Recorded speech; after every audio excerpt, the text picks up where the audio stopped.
태주야.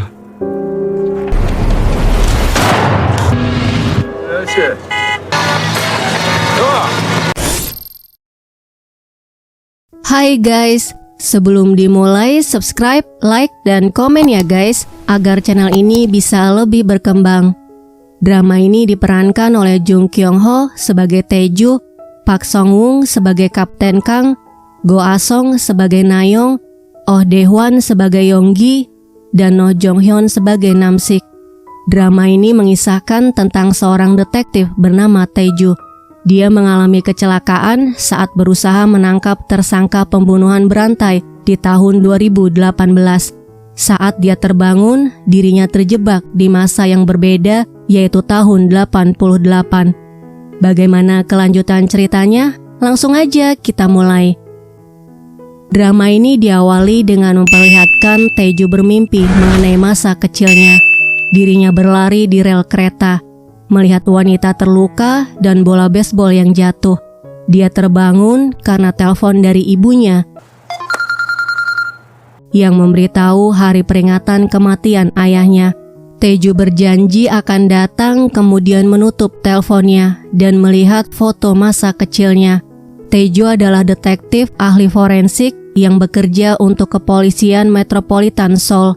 Dia adalah orang yang tegas mengikuti aturan dan selalu menggunakan bukti yang konkret untuk memutuskan suatu kasus hingga membuat rekan-rekannya tidak ada yang menyukainya. Mantan kekasihnya bernama Sohyun adalah seorang jaksa yang sedang menangani kasus pembunuhan berantai. Sohyun minta bantuan Taeju untuk menyelidiki kasus ini. Mereka berada di TKP salah satu korban kasus pembunuhan berantai Manikur. Pembunuhnya memberikan pewarna kuku pada mayat korban. Total sudah ada 7 korban. Sohyun memberitahu tersangkanya bernama Min Sok. Dia sudah ditahan 15 hari yang lalu, tapi tidak ada bukti konkret. Mereka tidak menemukan sidik jari atau DNA di lokasi kejadian. Pelakunya suka menggigit ujung jari untuk menghilangkan sidik jarinya. Sebelum berpisah, Sohyun memberikan kaleng yang isinya barang-barang masa kecil milik Taeju. Salah satunya adalah bola baseball dengan tanda tangan pemainnya dari pertandingan baseball tahun 88. Di rumahnya, Taeju memeriksa berkas kasusnya dan melihat foto-foto korban yang semua kukunya diwarnai. Keesokan harinya, Taeju datang ke TKP untuk mencari bukti konkret, kemudian mengirimkannya ke Badan Forensik Nasional. Hari berikutnya, Taeju hadir di persidangan kasus pembunuhan berantai Manikur sebagai ahli forensik. Taeju menjelaskan pelaku mengincar korban sejak di swalayan, kemudian mengikuti hingga ke rumah korban tanpa korban ketahui. Saat korban akan membuang sampah, dia langsung mengejarnya. Setelah korban tidak sadar, pelaku merias korban. Penyebab kematiannya adalah sumbatan pada saluran pernafasannya. Dari hasil pemeriksaan pada barang-barang korban, Taeju menemukan jumlah timbal, merkurium, arsenik, dan kromium 12 kali lebih tinggi dari jumlah normal, sama seperti yang ditemukan di tubuh korban. Seakan-akan korban terpapar racun dari pabrik semen di mana pelaku bekerja. Terlihat Sohyun tersenyum karena kali ini dia yakin bisa memenjarakan terdakwa.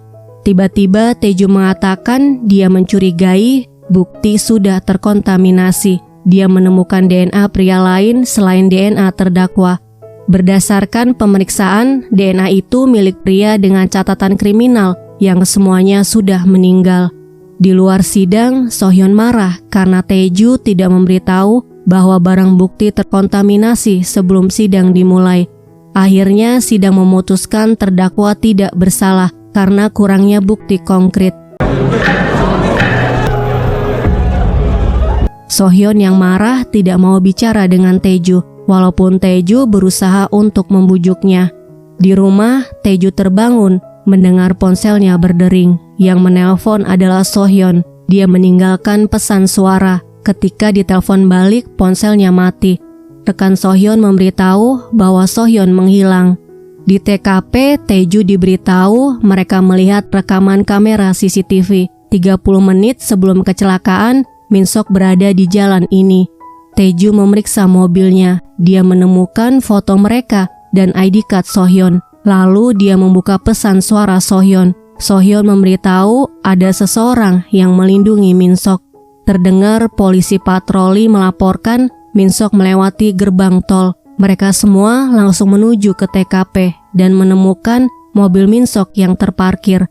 Tae-ju memegang kap mobilnya. Dia mengatakan Min-sok baru saja tiba dan belum jauh. Jadi mereka berpencar mencarinya. Tae-ju menemukan pintu berwarna biru. Kemudian melihat nomor rumahnya dan salib di pintu. Saat akan masuk, Tae-ju mendengar mereka memanggil nama Min-sok. Dia melihat Min-sok kemudian mengejarnya dan berhasil menangkapnya. Tae-ju bertanya di mana So-hyun. Min-sok mengatakan dia mirip seperti dulu saat menangis karena ketakutan. Tiba-tiba seseorang menodongkan pistol. Setelah Min-sok pergi, pria itu menarik pelatuknya. Guys, ajaib deh. Dia masih bisa jalan ke mobilnya, tapi kemudian dia tertabrak. Tae-ju membuka matanya saat dibangunkan oleh Kapten Kang. Dia tertabrak oleh mobil Kapten Kang. Tae-ju mendengar penyiar radio menyebutkan Selasa 23 Februari tahun 88. Kapten Kang menanyakan keadaannya, tapi Tae-ju malah melihat pakaiannya. Kemudian mengatakan jangan khawatir, dirinya baik-baik saja. Tae-ju melihat dirinya di cermin yang bergaya jadul era tahun 88, lalu melihat sekitarnya. Dia bingung bagaimana ini bisa terjadi. Apakah dirinya sedang bermimpi? Dua orang detektif bernama Yonggi dan Namsik menyuruhnya menepi ke pinggir karena akan diadakan latihan militer. Yonggi minta tanda pengenal Tae-ju karena dia tidak mau menepi, tapi Tae-ju mengabaikannya dan langsung lari mengejar Min-sok yang ada di depannya, diikuti oleh dua detektif tadi.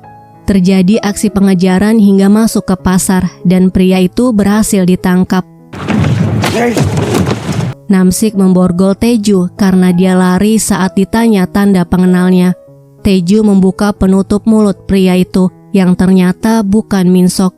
Selanjutnya Tae-ju dibawa ke kantor polisi Sobu Insung. Dia minta borgolnya dilepas.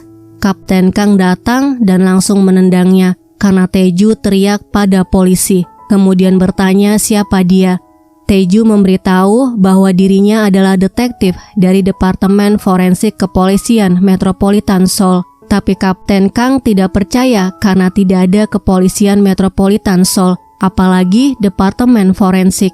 Tae-ju kesal, dia membanting kursi. Kapten Kang menyuruh Namsik membuka borgolnya. Dia mau berduel dengan Tae-ju.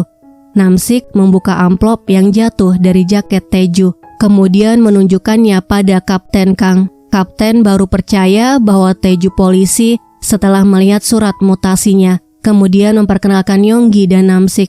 Tae-ju melihat berita di televisi mengenai Olimpiade Seoul tahun 88 dan melihat sekitarnya. Dia masih bingung kenapa dia berada di tempat ini.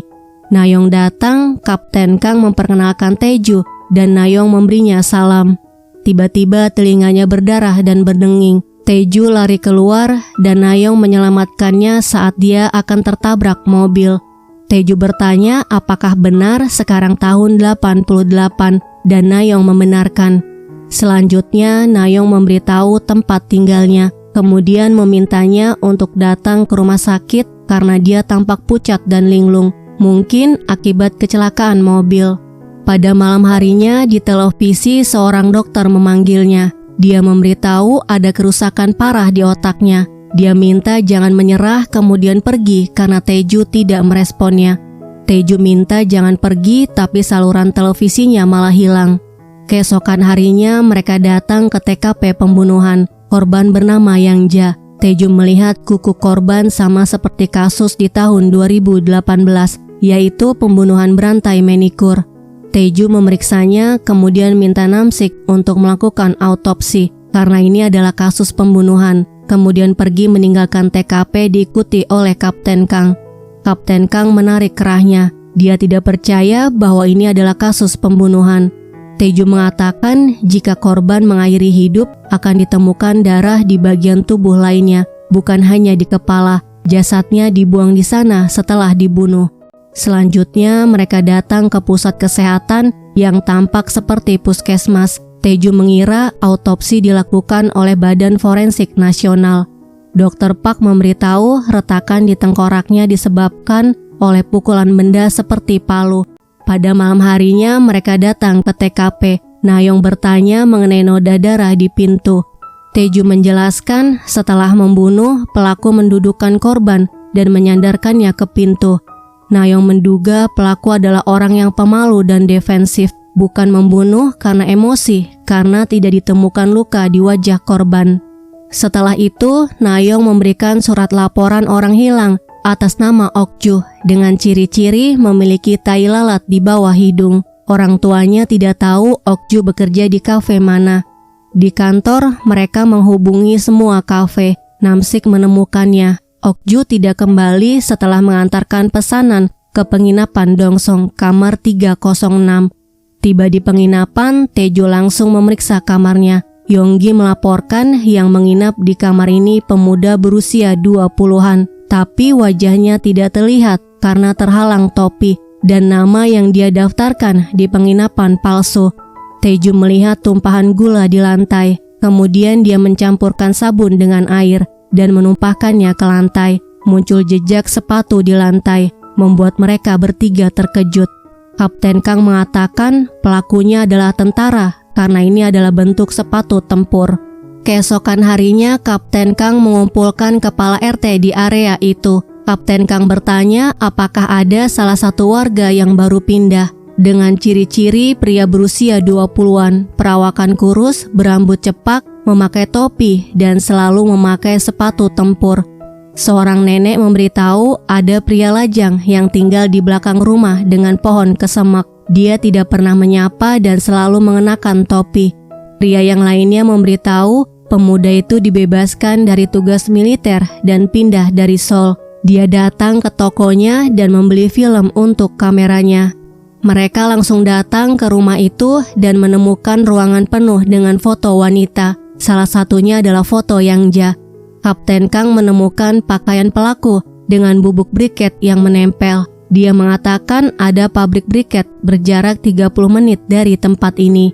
Di pabrik briket, Yonggi melaporkan ada pegawai yang mencurigakan baru mulai bekerja seminggu yang lalu bernama Kyung-sik. Mereka mencari Kyung-sik dan masuk ke sebuah ruangan. Di dalam, mereka menemukan palu dengan noda darah dan tempat Yang Ja diikat. Di ruangan yang lain, mereka menemukan Okju. Tiba-tiba Kyung-sik masuk dan langsung kabur. Taeju dan Kapten mengejarnya.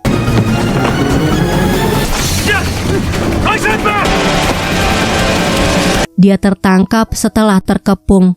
Di kantor, Taeju mendengar seseorang memanggilnya, kemudian mencarinya. Taeju bertanya siapa dia. Dia menjawab dirinya adalah dokter yang menanganinya, yaitu Dr. Jang. Dr. Jang minta Taeju jangan takut. Dirinya bicara dengannya melalui alam bawah sadarnya. Saat ini dia adalah pasien di rumah sakit pusat Seoul. Taeju berusaha memegangnya tapi tidak bisa. Dr. Jang memberitahu Sohyun sedang bersamanya dan menunggunya siuman. Taeju menyadari dia sedang koma. Dr. Jang mengatakan semua ini tidak nyata. Dia harus membebaskan dirinya dari ilusi ini agar bisa kembali. Taeju naik ke atap. Dia meyakini ini hanya mimpi dalam alam bawah sadarnya dan sekarang saatnya dia bangun. Nayong menghentikan langkahnya. Taeju memberitahu akan kembali ke tempat tinggal sebelumnya. Ini hanya ilusi dan dirinya sedang koma. Sudah saatnya dirinya bangun dari mimpi ini. Nayong membujuknya. Dia mengatakan mereka berdua hidup dan bukan ilusi. Kemudian Nayong minta Taeju merasakan detak jantungnya dan mengajaknya turun. Taeju meraih tangan Nayong. Keesokan harinya, Taeju datang ke TKP pencopetan. Korban bernama Jomsun. Dia dicopet saat akan menjual cincin putranya. Jomsun keluar dari toko emas. Byongdu memberi kode dan satu persatu pencopet melakukan tugasnya. Jomsun menyadari dan berusaha mempertahankan cincinnya, tapi tidak berhasil. Hari berikutnya, Taeju memeriksa berkas bukti kasus korban Byungdu, yaitu Myongja dan Jomsun. Dia menemukan dompetnya masih ada, tapi tanda pengenalnya hilang. Nayeong membenarkan dan memberitahu uang mereka juga tidak hilang. Selanjutnya, mereka menunggu bis. Mereka akan pergi ke kantor inspeksi untuk mengantarkan barang bukti. Taeju bertanya apa yang dia tulis. Nayeong memberitahu menemukan potongan brosur ini di pakaian Byungdu saat dulu mereka menangkapnya. Dulu Byungdu berhasil bebas karena bantuan pengacara dan tidak ada cukup bukti. Taeju mengejanya. Sebelum naik ke bis, dia membaca Moltewa sama dengan ejaan di brosur. Di dalam mall, mereka mendapatkan brosur yang sama, yaitu brosur penawaran kartu kredit Moltewa. Kembali ke kantor, mereka melihat iklan kartu kredit yang fungsinya sama dengan uang tunai dan bisa digunakan di seluruh dunia. Taeju mengatakan semua korban memiliki kartu kredit. Nayeong memberitahu Jomsun tidak memiliki kartu kredit, tapi dia membantu promosi penjualannya sepulang kerja di mall. Byungdu pikir Jomsun memiliki kartu kredit, itu sebabnya dia mengincar Jomsun. Jadi mereka mengincar kartu kredit dan tanda pengenal korban. Jika korban mengajukan surat kehilangan dan minta dicetak ulang kartu kreditnya, mereka cukup memberikan tanda pengenal. Kapten Kang menyimpulkan pelaku hanya mengincar wanita yang punya kartu kredit. Keesokan harinya, Nayeong menyamar. Dia belanja menggunakan kartu kredit, sementara yang lainnya mengintai. Taeju melihat Byungdu dan memberitahu yang lainnya. Byungdu memberi kode. Selesai belanja, mereka mengikuti Nayeong. Di tangga, pelaku merasa diawasi. Mereka langsung kabur. Taeju dan kapten melihat Byungdu kabur. Mereka langsung mengejarnya. Di sebuah gang, dia menyandera Nayeong. Tapi dengan sigap, Nayeong membantingnya. Taeju memborgolnya, sementara Yonggi melaporkan kehilangan pelaku lainnya. Kapten marah karena mereka kalah dari Nayeong yang berhasil membekuk Byungdu. Di ruang interogasi, Taeju mengancam akan memenjarakan Byungdu minimal 10 tahun karena penipuan kartu kredit. Jika Jomsun tidak siuman lagi, dia akan dipenjara seumur hidup. Jadi sebaiknya dia bekerja sama. Kapten Kang menyuruh Byungdu menyebutkan komplotannya dan memberitahu di mana mereka sekarang. Setelah mendapatkan nama komplotannya, Kapten Kang menyuruh melacak mereka di setiap pegadaian, di mana mereka biasa menjual hasil curian. Di pegadaian Wusong, Taeju menunjukkan foto pencopet, sementara Kapten Kang tidak sengaja menjatuhkan keranjang. Pemiliknya buru-buru memungut barang-barangnya. Kapten Kang memungut sebuah cincin. Terukir nama anak Jomsun. Pria itu mengatakan seorang wanita menggadaikannya. Tiba-tiba terdengar orang datang. Pria itu mau kabur, jadi Kapten Kang memukulnya. Taeju melihat komplotan pencopet datang, kemudian mereka sembunyi. Salah satu dari mereka melihat ke dalam. Kapten memegang kepalanya. 2 orang lainnya kabur, 1 orang ditangkap, dan 1 orang lagi yaitu Josop dikejar oleh Taeju hingga menuju jalan buntu.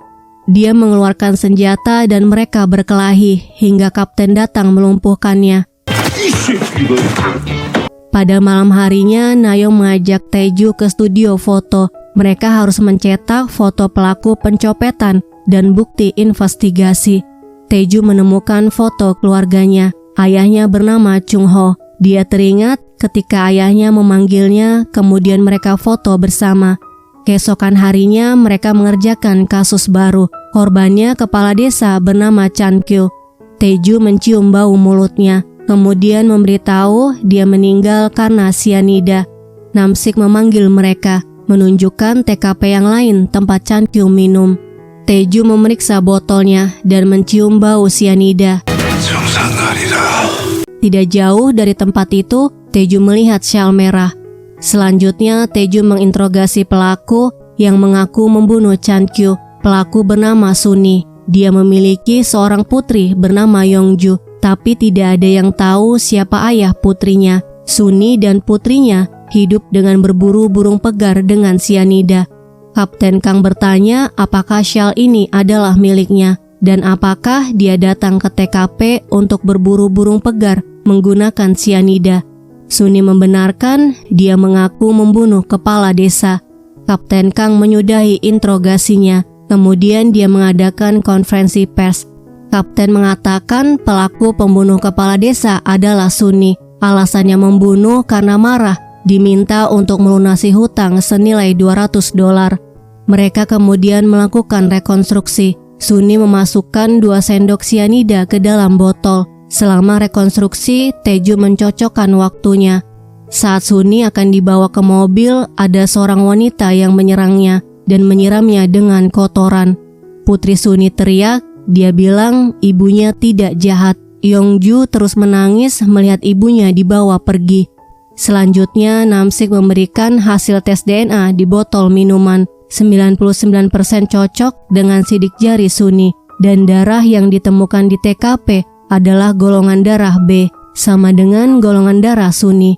Teju melihat hasil tesnya, kemudian mengatakan ada 6 sidik jari tidak dikenal di botol minuman. Kenapa dia tidak memeriksanya?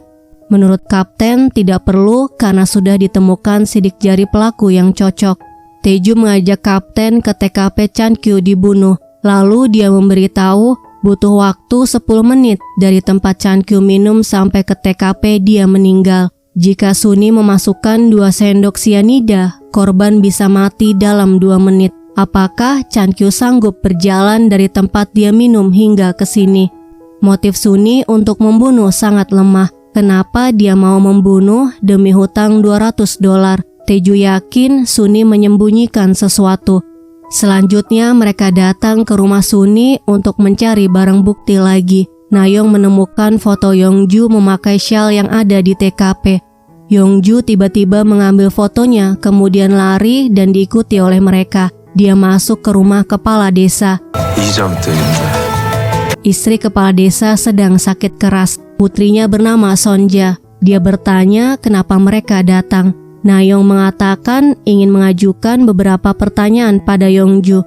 Nayong bertanya apakah syal yang ada di foto adalah milik dia. Yongju diam saja. Jadi Kapten Kang membujuknya dengan memberikan uang sambil memegang tangannya. Namun Yongju malah ketakutan dan menangis. Di pusat kesehatan, Dr. Park menunjukkan bekas gigitan di lengan kepala desa. Dia rasa korban digigit sesaat sebelum tewas. Teju mengatakan itu adalah gigitan Yongju. Dia ada di TKP saat kejadian. Gigitannya di bagian dalam lengan. Artinya kepala desa mendekapnya. Itulah alasan kenapa tadi Yongju menghindari sentuhan Kapten Kang.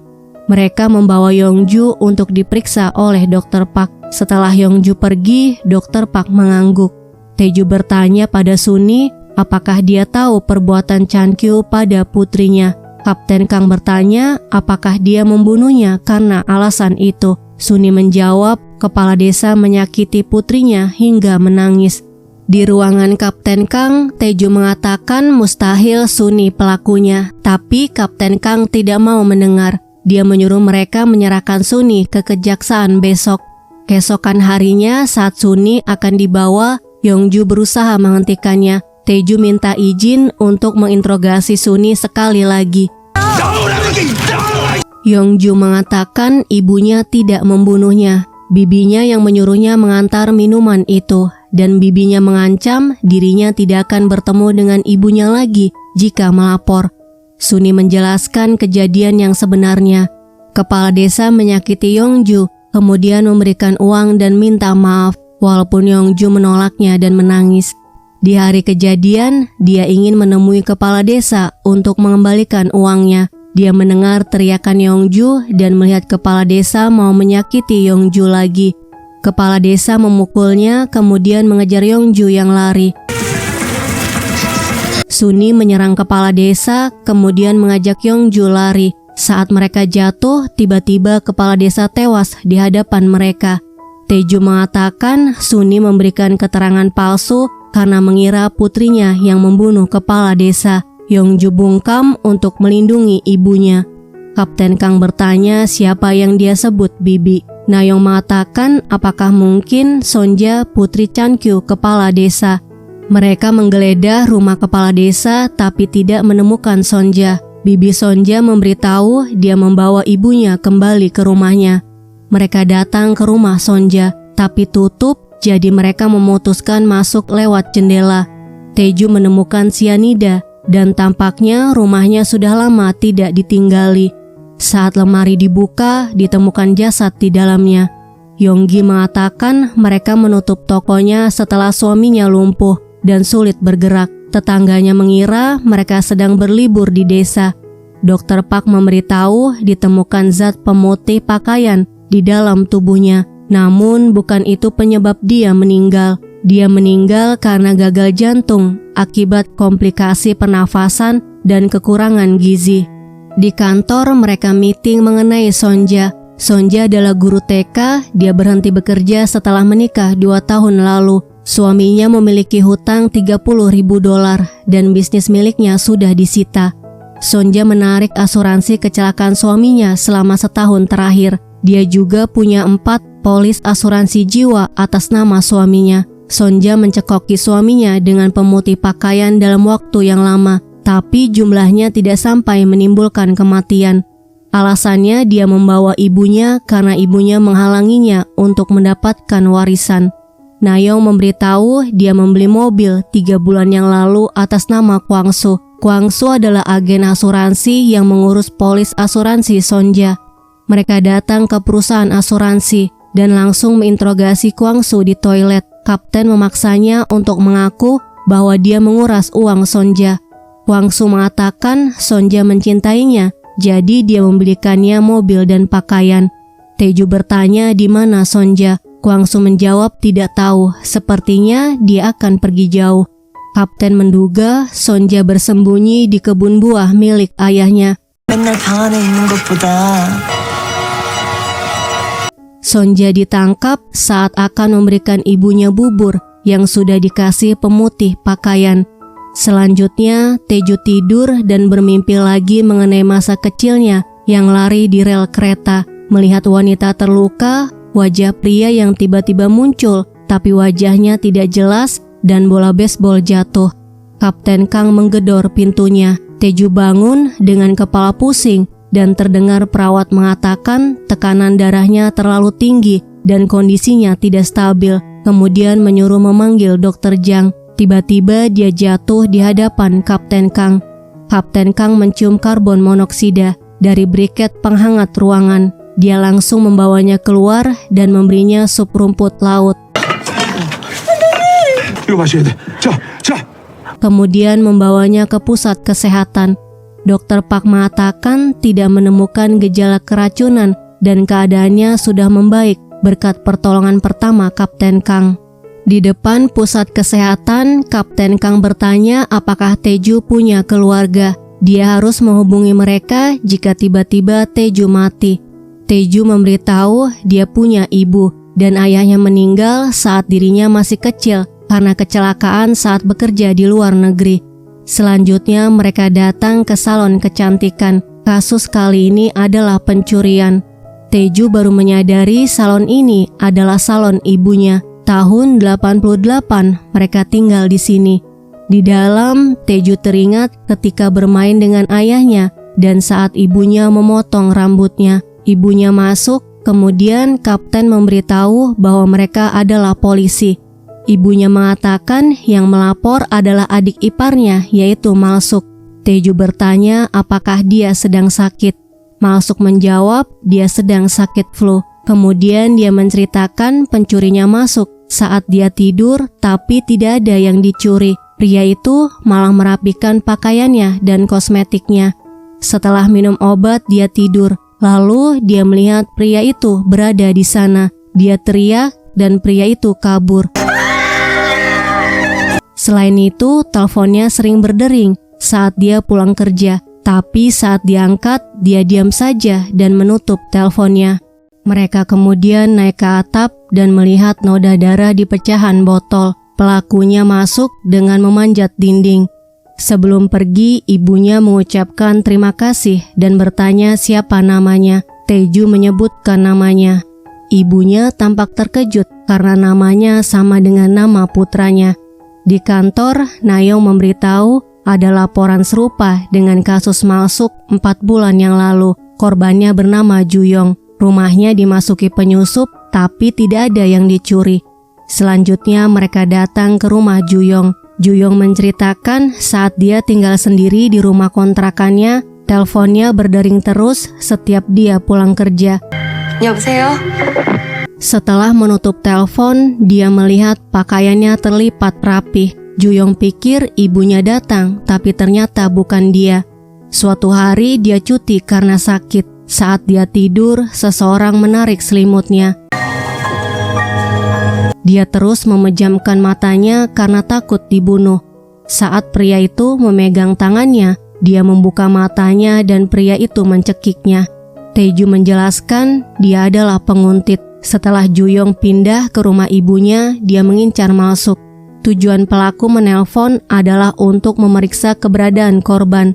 Kapten Kang bertanya bagaimana cara menangkapnya. Taeju akan mulai dengan memeriksa para pria yang mengenal Juyong dan Malsuk. Keesokan harinya mereka sibuk menginterogasi para pria yang mengenal kedua korban. Setelah selesai mereka meeting lagi. Kapten Kang bertanya adakah kesamaan di antara dua wanita ini. Kenapa dia memilih Malsuk? Nayong mengatakan keduanya sakit. Saat pelaku mendatangi mereka, Juyong sakit TBC dan Malsuk sakit flu. Taeju teringat melihat obat Malsuk di meja. Kemudian mengatakan korban sedang terbaring lemas saat bertemu pelaku. Pelaku sengaja memilih momen itu. Mereka datang ke apotek. Kapten bertanya kenapa tangannya terluka. Dia memberitahu ada wadah obat yang pecah. Taeju mengatakan dia ingin membeli minuman berenergi. Setelah itu mereka mengawasinya hingga apotek tutup dan mengikutinya. Kemudian mengambil perban yang dibuang pria itu. Di kantor, Yonggi melaporkan nama pemilik apotek adalah Yonggen. Istrinya meninggal karena sakit asma setahun yang lalu dan dia tidak punya anak. Nayong melaporkan Yonggen mengirim surat ke stasiun radio dan dia terkenal di stasiun radio itu karena dia menceritakan tentang istrinya yang sakit dan para pendengar menyukai ceritanya. Taeju membaca surat Yonggen yang dikirim ke stasiun radio. Isinya mengenai Yonggen yang menceritakan tentang betapa khawatirnya dia dengan istrinya yang sedang sakit batuk. Dia menulis cerita itu saat berada di kamar Malsuk. Taeju mengatakan Yonggen pikir istrinya masih hidup. Setelah istrinya meninggal, dia terobsesi dengan Juyong yang sakit. Namsik membawa hasil tes darah di perban. Hasilnya cocok dengan darah di pecahan botol. Mereka memutuskan untuk menjebaknya karena tidak ada bukti fisik dia merugikan korban. Pada malam hari, Malsuk membeli obat. Taeju mengawasi dan akan mengikuti Yonggen. Yonggen menghubungi nomor Malsuk. Nayong mengabari teleponnya berdering. Taeju memberitahu Yonggen akan beraksi. Yonggen menutup apotiknya. Tiba-tiba Taeju pusing. Terdengar dokter dan suster bicara bahwa laju pernafasan dan detak jantungnya melemah. Kemudian dia pingsan. Terdengar suara ibunya yang menyuruh Taeju bangun. Taeju langsung bangun, kemudian menghubungi Kapten Kang dan lari ke rumah Malsuk diikuti Kapten. Tiba di sana, Malsuk teriak ketakutan, sedangkan Nayong mengejar Yonggen sendirian. Mereka mendengar suara periwitan yang ditiup Nayong. Saat posisinya terpojok, Yonggen mendorong dan memukul Nayong. Kapten Kang menendangnya. Kemudian Taeju memborgolnya. Kapten Kang menanyakan keadaan Nayong. Dia marah karena Nayong mengejar Yonggen sendirian. Dia sangat khawatir Nayong terluka, kemudian memujinya. Di kantor polisi, Nayong membuat laporan kasus Yonggen. Yonggen bertanya apa salahnya. Dia hanya merawat orang sakit. Nayong mengatakan para korban bukan istri dia. Bantuan yang dia berikan malah menambah masalah dan penderitaan para korban. Setelah itu, Nayong membantu memasang briket penghangat ruangan agar Taeju tidak keracunan lagi. Tidak lama kemudian, Kapten datang membawa makanan. Sambil makan, Taeju merasakan perhatian mereka padanya. Berbeda dengan rekannya di tahun 2018, Tidak ada yang menyukainya karena dirinya terlalu mengikuti aturan dan mengacu pada bukti konkret. Keesokan harinya mereka datang ke rumah judi bernama Hawaii Room Salon untuk menangkap anggota geng lotre. Namsik menjelaskan pada Teju, geng lotre adalah jaringan penipuan terkenal. Mereka beroperasi sangat hati-hati, jadi mereka hanya tahu sedikit informasi tentang geng lotre. Yonggi menggedor salah satu pintu toilet. Kapten menyiram air. Keluar seorang wanita dan pria. Pria itu adalah ayahnya Teju. Teju teringat ketika ibunya memberitahu bahwa ayahnya sedang pergi ke luar negeri untuk bekerja. Teju menangis menyadari ayahnya berbohong pada mereka. Ayahnya dibawa ke kantor polisi karena diduga merupakan salah satu anggota geng lotre. Tiba di kantor polisi, Chung Ho ingin ke toilet. Dia memohon agar borgolnya dibuka, namun Yonggi tidak mengizinkannya, jadi Teju yang membukanya. Yonggi masuk ke dalam karena Chung Ho sudah terlalu lama di dalam. Ternyata dia mau kabur lewat jendela. Mereka mengejarnya dan Chung Ho berhasil dihentikan oleh kapten. Nayong mengobati pipinya, kemudian kapten membacakan berkasnya. Dia bertanya kenapa tinggal di rumah judi Hawaii Room Salon. Chung Ho menjelaskan seharusnya dia kerja di Arab Saudi, tapi karena biaya perjalanannya dicuri, jadi dia berusaha menghasilkan uang dengan bekerja di rumah judi.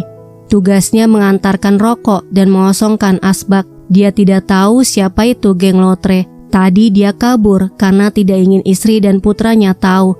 Chung Ho menunjukkan foto putranya, kemudian memberitahu namanya. Kapten Kang membandingkan fotonya dengan Teju. Dia mengatakan mereka agak mirip.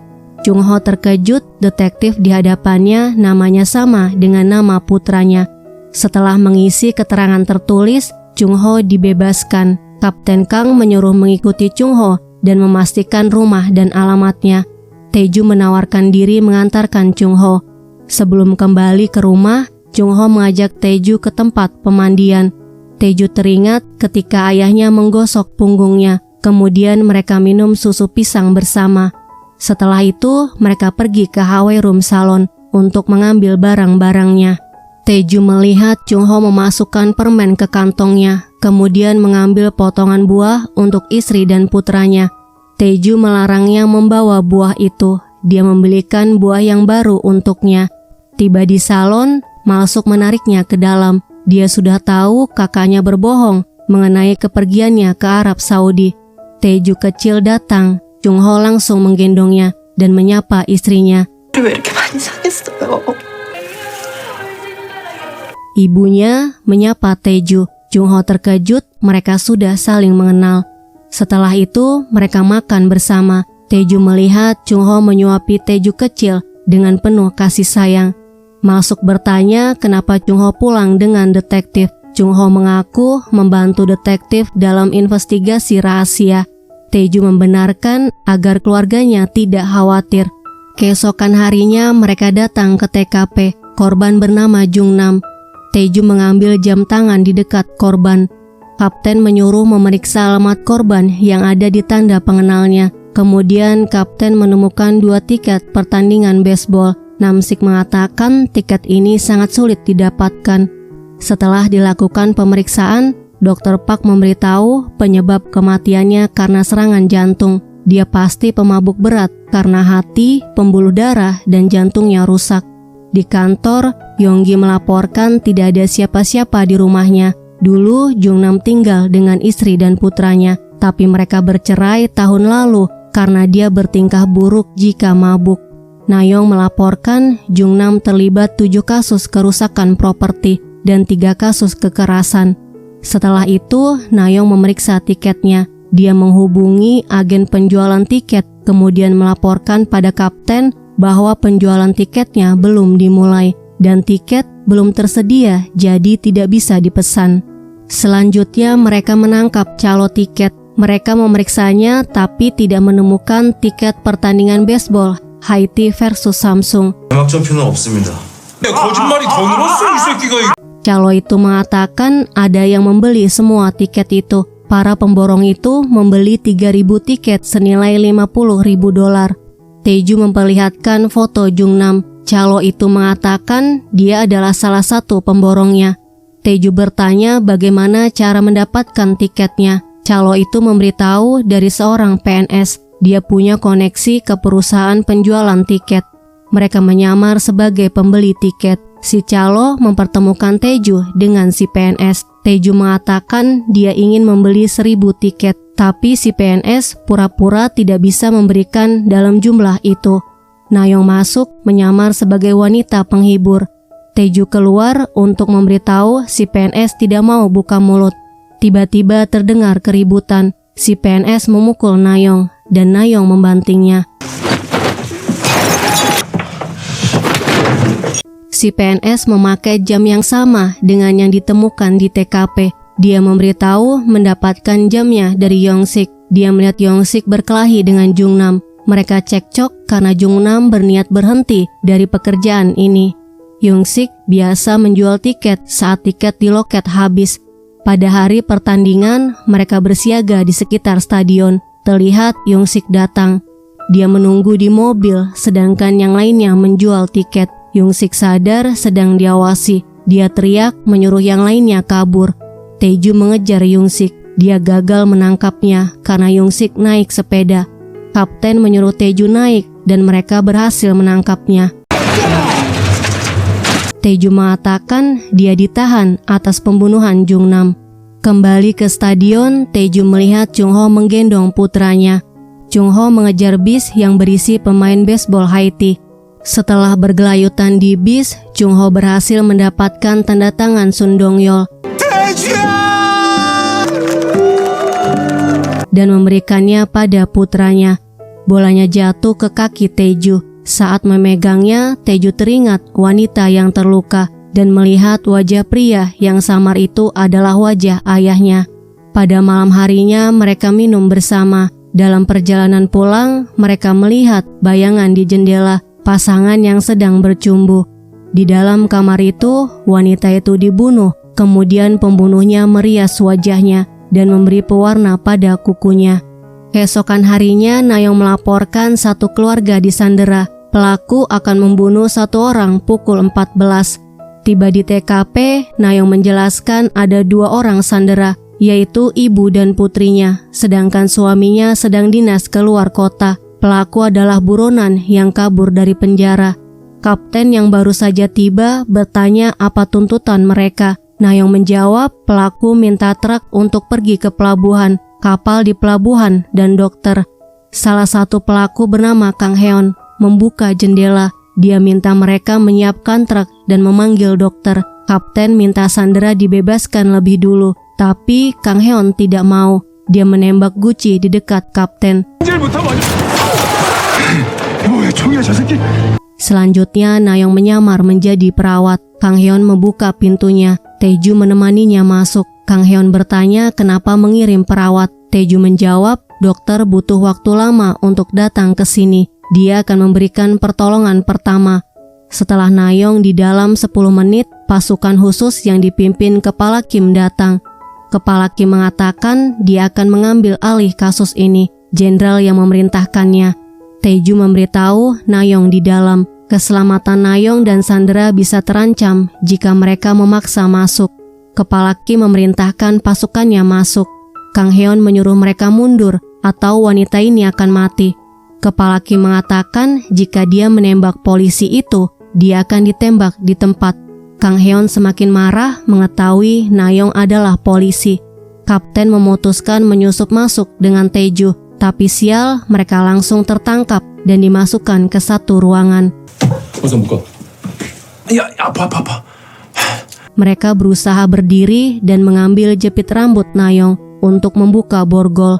Kang Heon meminta mereka mengobati Hee-chul. Taeju menekan lukanya, membuat Hee-chul pingsan. Kemudian dia memberikan CPR hingga Hee-chul sadar. Taeju memberitahu dia harus segera dioperasi. Kapten menyuruh mereka menyerahkan diri dan bertobat. Mereka tidak punya hak apa-apa sebagai penjahat bengis. Kwang Sok tidak terima dipanggil penjahat bengis. Hee-chul hanya mencuri sekotak ramen dan dihukum 10 tahun penjara. Kang Heon dipenjara 17 tahun karena mencuri $5.000. Kapten mengatakan jika bagi mereka tidak adil, seharusnya mereka mentaati hukum. Kang Heon mengatakan hukum yang membuat mereka seperti ini. Orang kaya dibebaskan dan orang miskin dipenjara. Hwang Sok membawa Sandera ke jendela dan mengancam akan membunuhnya. Kang Heon berusaha menenangkannya, tapi mereka malah bertengkar. Hee-chul menghentikan pertengkaran mereka. Terdengar pasukan khusus mendekati rumah. Hee-chul ketakutan, dia tidak mau dipenjara lagi dan memilih mengakhiri hidupnya. Tepat saat mereka berhasil melepaskan borgolnya dan Hwang Sok melakukan hal yang sama. Kang Heon menyandera Na-yong. Dia mengatakan waktunya habis. Tae-ju memintanya menembaknya, sementara pasukan khusus masuk. Kemudian terdengar tembakan. Tae-ju sadar 15 menit kemudian dan langsung menanyakan di mana kapten. Na-yong memberitahu kapten menyelamatkannya.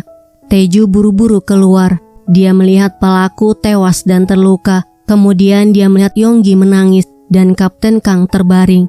Tae-ju minta maaf pada kapten, dia merasa berat kehilangannya. Tiba-tiba kakinya bergerak. Namsik memberitahu pelurunya hanya menggoresnya. Tae-ju ingin mengucapkan terima kasih karena telah menyelamatkannya, tapi kapten melarangnya. Sebagai gantinya, dia minta Tae-ju mentraktirnya minum. Tae-ju bertanya kenapa Yonggi menangis. Yonggi menjawab ada gas air mata yang masuk ke matanya. Pada malam harinya, Tae-ju mentraktir kapten minum. Namsik datang, dia memberitahu ada penemuan mayat.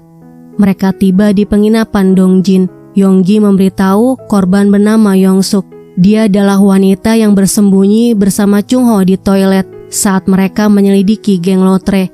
Yongsuk tinggal di sini dengan Chung-ho sejak seminggu lalu. Menurut karyawan penginapan, Chung-ho keluar 7 jam yang lalu. Saat mulut Yongsuk dibuka, ditemukan celana dalamnya. Tae-ju membuka selimutnya. Dia melihat kukunya diberi warna. Kemudian teringat kasus pembunuhan berantai manikur di tahun 2018. Wanita yang terluka dan wajah ayahnya. Keesokan harinya mereka datang ke salon ibunya. Kapten bertanya di mana Chung-ho. Ibu Tae-ju menjawab suaminya pergi semalam dan belum pulang. Setelah itu kapten menggeledah rumah itu. Kemudian Yonggi melaporkan para tetangga melihat Chung-ho semalam. Namsik melaporkan wanita pemilik toko swalayan bilang Chung-ho memakai telepon umum pada pukul 22 setiap hari. Dia telepon sekitar 10 menit. Kapten menyuruh untuk memeriksa riwayat panggilan telepon umum itu. Sebelum pergi, Tae-ju membantu ibunya membereskan salonnya yang berantakan. Ibunya bertanya apakah suaminya kali ini melakukan sesuatu yang sangat buruk. Tae-ju menjawab mereka belum tahu pasti. Dia akan mengabari setelah ada kepastian. Selanjutnya mereka datang ke pusat kesehatan. Dr. Park menemukan obat bius di hidung korban. Pelaku membekap mulut dan hidungnya, lalu merias wajahnya. Na-yong memberikan laporan hasil tes DNA, jejak sidik jari dan darah di motel sesuai dengan DNA Chung-ho. Mendengar hasilnya, Tae-ju membayangkan ayahnya mewarnai kuku dan membunuh korban hingga membuat kepalanya pusing. Kemudian dia pergi ke toilet. Di kaca toilet, dia melihat Dr. Jang dan perawat memanggilnya. Mereka sedang melakukan tes gelombang otak. Dr. Jang mengatakan jika ingin siuman, dia harus memunculkan reaksi. Tae-ju berulang kali menjawab bahwa dia melihat mereka, hingga akhirnya mereka menghilang. Di kantor polisi, Yonggi sedang menginterogasi teman-teman Yongsuk. Kapten Kang bertanya apakah mereka mengenal Chung-ho. Tae-ju memperlihatkan fotonya. Salah satu dari mereka mengatakan mungkin sekarang Chung-ho sudah mati. Yongsuk adalah pacar CEO Hotel Riverside bernama Oh Jung-man. Oh Jung-man tidak akan tinggal diam pacarnya direbut.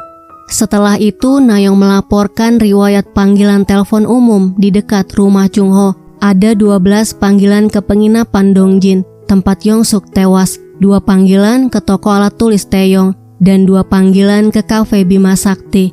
Mereka pergi ke kafe Bima Sakti dan menyuruh semua pelanggan keluar. Pelayan kafe memegang pisau karena dia tidak ingin ditangkap. Kapten Kang menyemprotnya agar dia tenang. 죽을라고 이게 어디 경찰 Kapten Kang bertanya kenapa Chung Ho menelpon tempat ini setiap jam 22. Apakah mereka berpacaran? Wanita itu menjawab, Chung Ho memiliki pacar bernama Madam Jo. Dia pernah melihat wajahnya sekali. Chung Ho sering menelpon untuk menanyakan jumlah pengunjung yang datang. Dia adalah pemilik tempat ini dan ketua geng lotre. Dia juga mengelola kasino bersama Madam Jo. Di kantor, Na Yong melaporkan pendapatan Chung Ho dari geng lotre sekitar $750.000.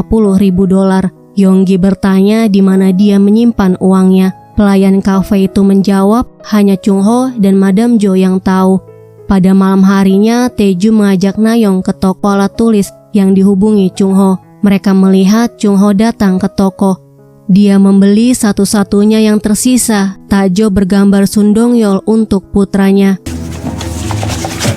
Tae-ju meminta secara baik-baik untuk ikut dengannya ke kantor polisi, tapi Chung Ho malah mendorongnya. Dengan sigap, Na Yong menangkap dan memborgolnya. Tae-ju menangkapnya atas kasus perjudian dan pembunuhan Yong-suk. Chung Ho terkejut mendengar Yong-suk meninggal. Kemudian dia mengatakan bukan dirinya pelakunya. Dia melihat Oh Jung-man dan Yong-suk bertengkar di kamar penginapan. Pasti pelakunya adalah Oh Jung-man. Tiba-tiba anak buah Oh Jung-man datang. Mereka mencari Chung Ho. Tae-ju melawan mereka, sementara Chung Ho mendorong Na Yong dan kabur. Na Yong menabrak mereka dan terlihat mobil polisi datang. Kapten dan Yonggi menghadang mereka yang ingin kabur. Tae-ju bertanya di mana Oh Jung-man, kemudian menjelaskan kemungkinan pelaku pembunuhan Yong-suk adalah Oh Jung-man. Anak buahnya memberitahu Oh Jung-man sedang melakukan perjalanan dinas. Yonggi membenarkan Oh Jung-man sedang ada di Seoul karena dia anggota panitia olimpiade. Kapten mengatakan berarti Chung Ho berbohong lagi. Kembali ke kantor polisi, pelayan kafe itu berhasil menemukan Madam Jo dari berkas yang dimiliki kepolisian. Madam Jo adalah salah satu wanita yang sudah pernah mereka interogasi. Selanjutnya mereka datang ke apartemen Madam Jo, namun sudah tidak ada siapa-siapa. Tae-ju menemukan borgol Chung Ho, kemudian memberitahu Kapten Kang. Keesokan paginya mereka datang ke salon ibu Tae-ju. Dia melaporkan putranya hilang saat dia pergi ke pasar. Terdengar telepon berdering. Tae-ju teringat waktu kecil dia mengangkat telepon dan ayahnya menyuruhnya untuk pergi ke stasiun. Tae-ju bertanya di mana stasiun terdekat. Dia pergi ke sana untuk menemui ayahnya. Sebelum pergi, Tae-ju mengatakan akan membawanya kembali, jadi jangan khawatir. Tae-ju kecil memberitahu ayahnya menyuruhnya datang ke sini karena dia akan memberikan tajo Sun Dong-yeol. Kapten Kang bertanya jam berapa ayahnya akan datang. Tae-ju menjawab jam 9. Mereka menunggu hingga pukul 9:22, tapi Chung Ho tidak muncul. Jadi kapten menyuruh mereka untuk mencarinya di tempat yang lain. Setelah semua orang pergi, tiba-tiba Tae-ju lari mengejar ayahnya. Na Yong dan Tae-ju mengikutinya.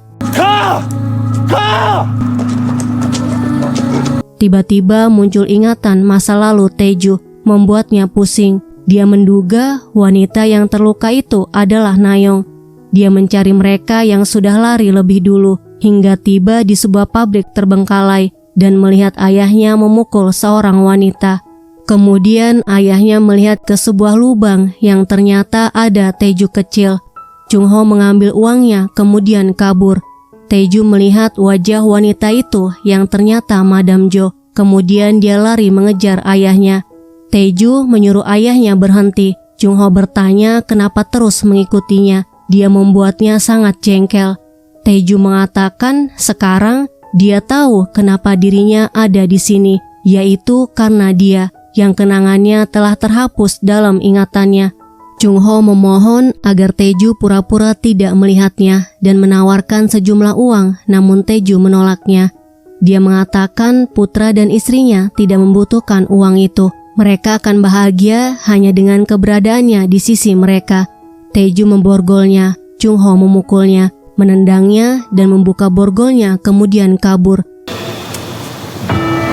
Tae-ju mengejarnya hingga ke rel kereta. Dia melihat ayahnya bertengkar dengan seorang pria.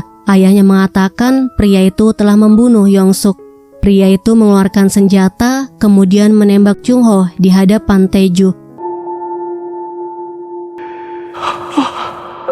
Sementara itu, Tae-ju kecil menangis di sebuah terowongan. Para polisi mencarinya, dan seorang polisi berhasil menemukannya. Dia keluar dari terowongan sambil menggendongnya, dan Tae-ju mengambilnya. Di pusat kesehatan, Tae-ju menangisi kematian ayahnya. Selanjutnya, Nayeong melaporkan ditemukan teofilin, yaitu obat campuran pengendur otak di pakaian Chung-ho, sama dengan yang ditemukan di jasad Yong-suk. Tae-ju mengatakan mungkin teofilinnya dari pelaku, jadi mereka dibunuh oleh pelaku yang sama. Oh Jung-man satu-satunya pelaku yang dendam pada mereka. Kapten Kang mengatakan percuma mencurigai Oh Jung-man saat ini. Sebaiknya mereka menyelidiki yang lainnya dulu. Setelah kapten pergi, Nayeong meminta Tae-ju mengembalikan barang-barang Chung-ho. Ibunya mengatakan Tae-ju hanya ingat disuruh ayahnya pergi ke stasiun. Ibunya bingung apa yang harus dia sampaikan pada putranya mengenai ayahnya. Tae-ju minta untuk bilang bahwa ayahnya harus kembali bekerja di Arab Saudi. Ayahnya minta maaf karena pergi mendadak dan ayahnya meninggalkan ini untuk dia. Selanjutnya, Tae-ju datang menemui Oh Jung-man. Dia sedang menganiaya wanita bernama Yong-ok. Anak buahnya datang dan mereka berkelahi. Tae-ju menahannya karena penyerangan fisik. Di ruang interogasi, Tae-ju memperlihatkan foto Yong-suk dan Chung-ho, kemudian memberitahu bahwa mereka telah tewas. Oh Jung-man merasa dituduh membunuh mereka. Dia mengatakan sangat benci jika ada orang yang menyentuh miliknya. Jadi, dia tidak akan menyuruh orang untuk membunuh mereka berdua. Dia akan melakukannya sendiri. Kapten Kang datang dan langsung membuang alat perekamnya. Tae-ju bertanya apakah dia takut pada Oh Jung-man. Kapten mengatakan dirinya tidak takut dan dia tidak tahu semuanya. Kepala Kim datang dengan pengacara Oh Jung-man. Akhirnya dia dibebaskan. Selanjutnya, Tae-ju datang ke TKP ayahnya. Dia menyusuri jalan penembak itu kabur dan menemukan obat hisap. Tae-ju minta Nayeong untuk memeriksanya. Pada malam harinya, seorang polisi melaporkan ada keributan di Hotel Riverside. Jadi, Tae-ju datang ke hotel itu. Dia menemukan Yong-ok dipukuli. Ini adalah kedua kalinya Tae-ju menyelamatkan Yong-ok. Setelah menangkap pria itu, dia mengajak Yong-ok bicara. Yong-ok mengatakan dia mendengar Oh Jung-man membunuh orang, kemudian memberitahu bahwa Oh Jung-man hanya sebentar pergi ke Seoul. Dia bersamanya saat itu. Setelah itu, Yong-ok menceritakan ingin kembali ke kampung halamannya dan mewujudkan cita-citanya membuka toko jahit. Syal yang dipakai olehnya dia buat dan warnai sendiri. Di rumah Tae-ju, Nayeong memberikan hasil forensik obat hisap. Hanya sidik jari Tae-ju yang ditemukan pada obat hisapnya. Keesokan harinya, mereka menemukan jasad Yong-ok. Tae-ju minta bantuan kapten untuk menyelidiki kasus ini karena sudah ada 3 korban. Kapten mengatakan dia sudah mencobanya, tapi apa gunanya penyelidikan jika surat perintah penangkapan pasti akan ditolak. Jadi dia minta Tae-ju untuk menyerah. Tae-ju mengatakan mereka tidak butuh surat perintah, mereka akan melanggar hukum, dan kapten setuju melakukannya. Jadi mereka akan menyelidiki tanpa sepengetahuan kepala Kim. Mereka mulai penyelidikan dengan mencari barang bukti dan memoto jejak sepatu di TKP. Kemudian mereka memeriksa jejak sepatu anak buah Oh Jung-man dengan bantuan penyemir sepatu. Di rumah Tae-ju, mereka mencocokkan satu persatu jejak sepatu anak buah Oh Jung-man dengan yang ada di TKP. Hingga akhirnya mereka menemukan satu jejak sepatu yang mirip. Mereka mengurung pria itu di dalam lemari es, hingga dia mengaku bahwa yang membunuh adalah bosnya. 뭐라고 했냐? 사장님이. Mereka menangkap Oh Jung-man saat sedang meeting. Pengacaranya menanyakan surat perintah penangkapan. Tae-ju mengatakan surat perintah tidak dibutuhkan karena ini penangkapan darurat. Di ruang interogasi, kapten menunjukkan foto Yong-ok sepatu milik Oh Jungman, dan foto jejak sepatu di TKP. Oh Jungman mengaku dia pergi ke sana untuk memancing, kemudian dia minta minum. Tae-ju memberinya minum hingga tumpah. Oh Jungman mengelap tumpahan air. Dia senang diberi minum alkohol. Tae-ju mengatakan Hyung-ok mewarnai shawl ini sendiri dan dia mencekiknya menggunakan ini. Agar ikatannya kuat, dia pasti melingkarkannya di tangannya. Zat pewarna kain tidak mudah untuk dihilangkan setelah menyentuhnya. Walaupun sudah dibilas, senyawanya tidak nampak, tapi tetap ada. Jika tercampur alkohol, warnanya akan menghitam seperti ini.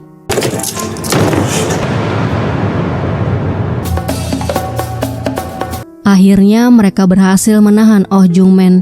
Sebelum pulang ke rumahnya, Tae-ju membeli suplemen multivitamin, kemudian mampir ke salon ibunya. Dia melihat Tae-ju rebutan tajo pemberian ayahnya dan dibela oleh temannya yang lain. Mereka lari saat Tae-ju datang.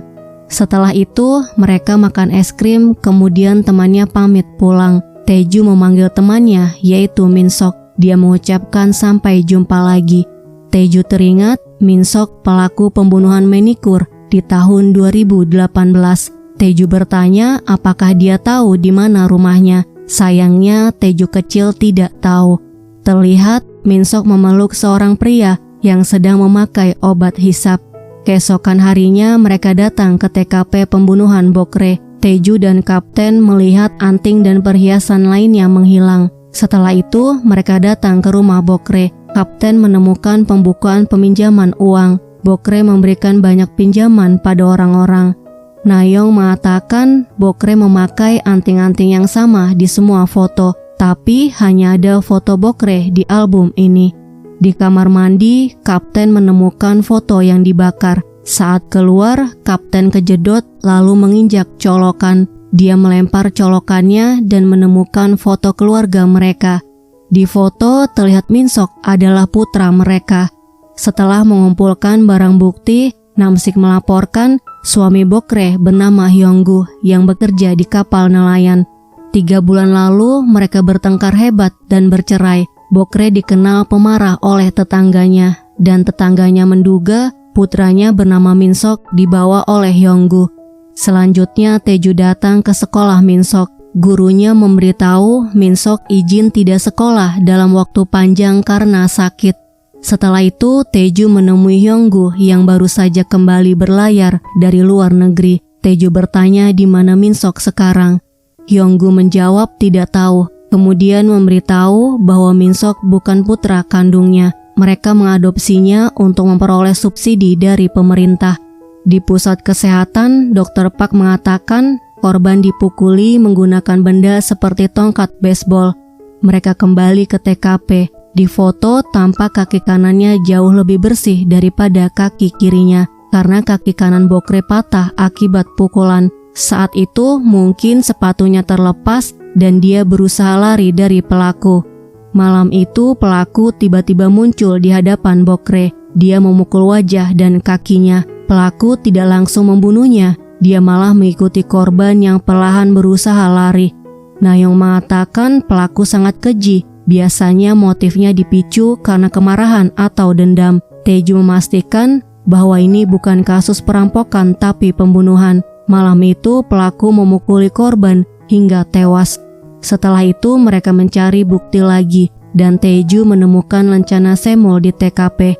Di kantor Semol, pria itu memberitahu lencana ini diberikan pada anggota mereka secara cuma-cuma. Yonggi melihat ada foto pria pecandu bernama Gilsu yang pernah mereka tangkap karena menipu banyak orang. Kapten bertanya apakah si pecandu adalah salah satu anggotanya. Pria itu membenarkan, namun Gilsu sudah bukan pemakai lagi dan sering menjadi sukarelawan. Mereka langsung datang ke rumahnya dan menggeledah seluruh rumahnya. Yonggi menemukan obat terlarang, sementara Namsik menemukan anting Bokre dan mereka menemukan Gilsu yang sedang teler. Tiba-tiba Gilsu menyerang mereka dan mereka berhasil membekuknya. Selanjutnya Nayeong melaporkan bahwa Gilsu meminjam uang pada Bokre sebesar $1.000. Dia baru membayar $100 dan pelunasannya terlambat. Setelah itu, Nayong mengajak Taeju ke rumah sakit tempat Min-sok pernah dirawat. Nayong minta rekam medisnya pada perawat. Ditemukan lebam dan fraktur di tubuh Min-sok. Mungkin dia dianiaya oleh Bokre.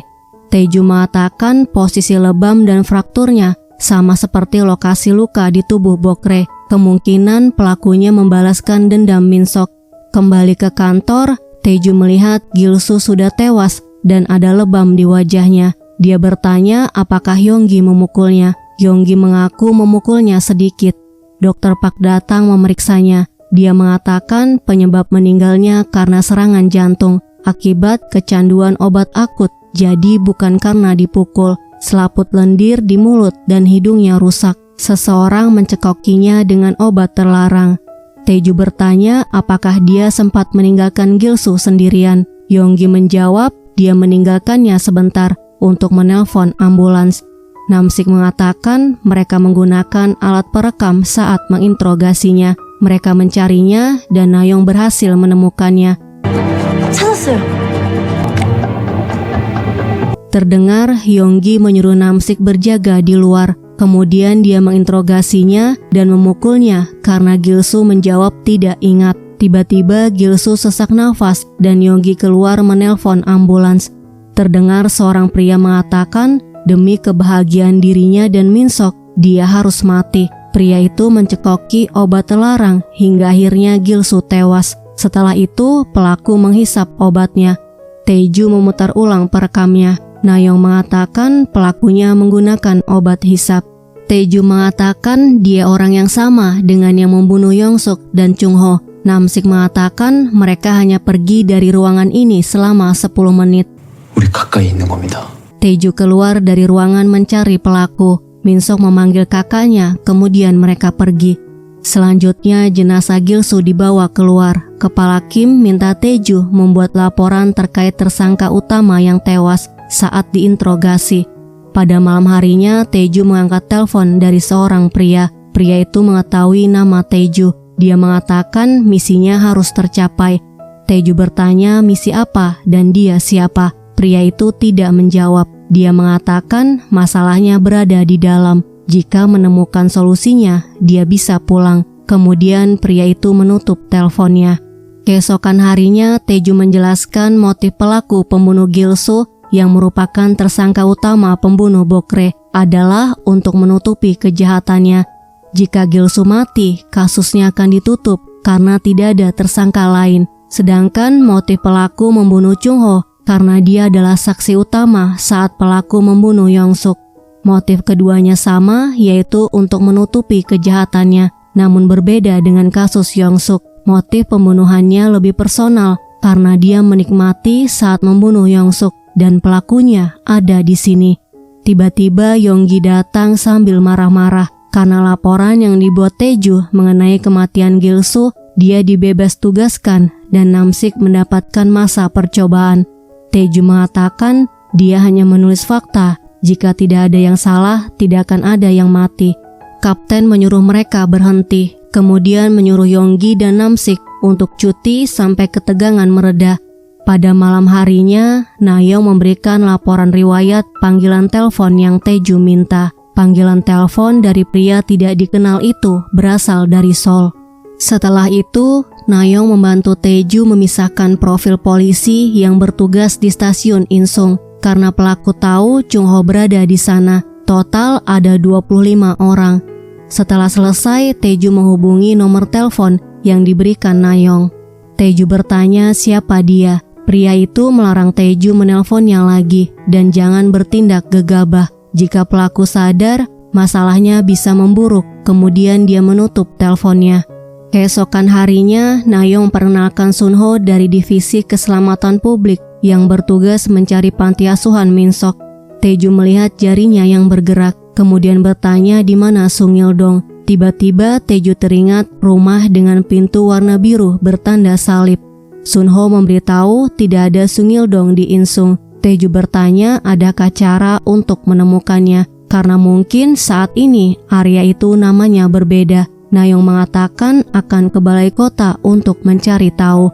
Di mejanya, Taeju mencari kaset rekaman bukti pembunuhan Gil-soo. yang ternyata kasetnya hilang.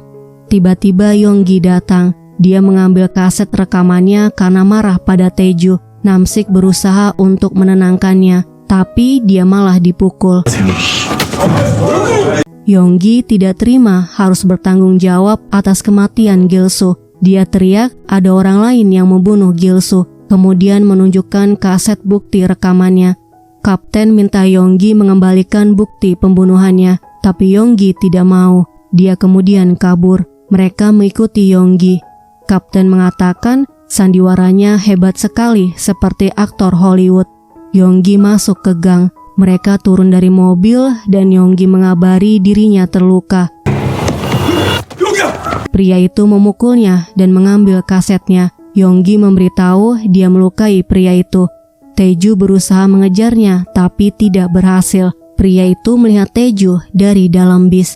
Di kantor, kapten mengumpulkan polisi yang bertugas di stasiun Insung saat penyergapan Chung Ho. Tapi sialnya tidak ada yang terluka. Kapten menginterogasi mereka satu persatu. Salah satu polisi mengaku dia digantikan oleh temannya saat itu, bernama Sun Ho dari Divisi Keselamatan Publik. Taeju mengambil berkasnya, lalu Namsik mengabari hasil tes darah di pecahan botol yang dipakai Yonggi untuk melukai pria itu adalah golongan darah B, cocok dengan golongan darah Sun Ho. Kemudian Namsik bicara dengan Taeju. Taeju memberitahu ada Streptococcus dalam darahnya, bakteri yang menyebabkan meningitis dan asma. Orang yang sudah lama mengidap asma, sarafnya bisa terganggu, sama seperti Sun Ho ketika tiba-tiba jarinya bergerak. Taeju teringat polisi yang membawa Taeju keluar dari terowongan adalah Sun Ho. Mereka langsung ke ruangannya tapi dia tidak ada. Mereka pergi ke rumahnya namun ternyata orangnya bukan Sun Ho yang mereka cari.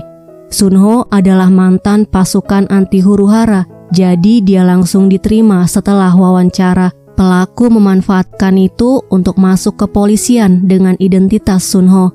Setelah itu mereka datang ke balai kota karena Nayong menghilang. Kapten memeriksa tasnya, sementara Taeju memeriksa catatan Nayong. Nayong datang ke balai kota untuk mencari informasi mengenai tempat bernama Sungil-dong.